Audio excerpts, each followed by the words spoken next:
ఏది అయినా ట్రై చెయ్యి ఆచి చికెన్ మసాలా. ఆచి చికెన్ మసాలా. పశ్చిమాసియా మరోసారి రణభూమిగా మారబోతోందా?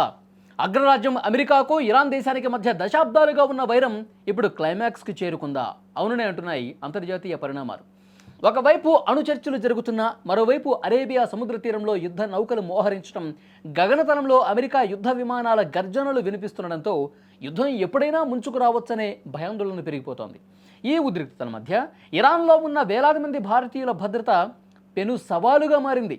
ఏ క్షణంలో ఏం జరుగుతుందో తెలియని పరిస్థితుల్లో భారత ప్రభుత్వం అత్యంత కీలకమైనటువంటి నిర్ణయం తీసుకుంది. అమెరికా సైనిక దాడులు చేసే అవకాశం ఉందన్న నిఘా వర్గాల హెచ్చరిక నేపథ్యంలో కేంద్ర ప్రభుత్వం ఇరాన్లోని భారత పౌరులకు సంచలన సూచన జారీ చేసింది. అక్కడ ఉన్న ప్రతి భారతీయుడు వీలైనంత త్వరగా దేశాన్ని విడిచి సురక్షిత ప్రాంతాలకు వెళ్ళిపోవాలని తెహరాన్లోని భారత రాయబార కార్యాలయం సోమవారం ఒక అత్యవసర ప్రకటన విడుదల చేసింది. యుద్ధ వాతావరణం ముదురుతున్న క్రమంలో ప్రాణ నష్టం జరగకుండా ముందస్తుగా ఈ నిర్ణయం తీసుకున్నట్లు విదేశీ వ్యవహారాల శాఖ స్పష్టం చేసింది.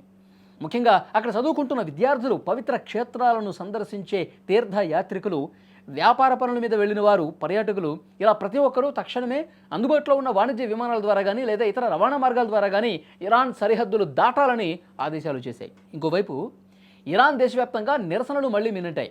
గతంలో జరిగిన ఆందోళనలో చనిపోయిన వారి 40 రోజుల స్మారక దినం సందర్భంగా తెహరాన్, మషహద్ వంటి ప్రధాన నగరాల్లోని యూనివర్సిటీలు రణరంగంలో మారాయి.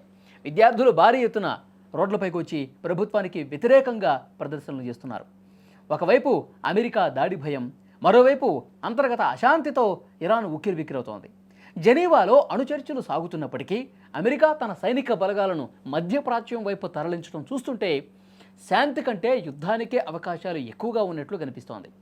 ఈ క్లిష్ట సమయంలో భారతీయులు ఏమాత్రం నిర్లక్ష్యం వహించకూడదని రాయబార కార్యాలయం కోరింది.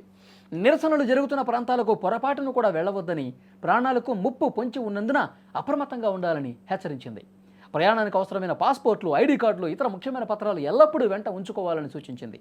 ఏ చిన్న సమస్య ఎదురైనా వెంటనే రాయబార కార్యాలయాన్ని సంప్రదించాలని భరోసా ఇస్తూనే పరిస్థితులు చేయి దాటక ముందే స్వదేశానికి చేరుకోవాలని భారతీయులకు దిశానిర్దేశం చేసింది.